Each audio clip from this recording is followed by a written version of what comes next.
peeps, dit is Jenny van Disrupt Tutoring en soos altyd is dit 'n plesier om by julle aan te sluit. Vandag gaan ons aan met die bespreking oor die ontkenning, die negatief. Today we continue our discussion on the negative. Gister het ons geleer van die dubbele nie. Yesterday we learned about the double nie. Nou gaan ons leer van die woorde wat in die ontkenning verander. Today we're going to look at the words that change in the negative. Kyk na sin nommer 1. Is daar iemand by die deur? It's a question. We're going to answer in the negative starting with near. Is there somebody at the door? Answer, no, there is nobody at the door. So we learn iemand verander na niemand, nie. Antwoord, nee.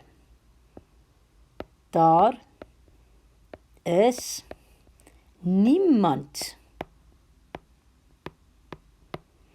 by die deur nie. Iemand changes to niemand, nie. And it means nobody. Nommer 2. Het die leerders alreeds die oefening voltooi? The word here that changes is the word alreeds. Alreeds means already. The question is, have the learners already completed the exercise? English?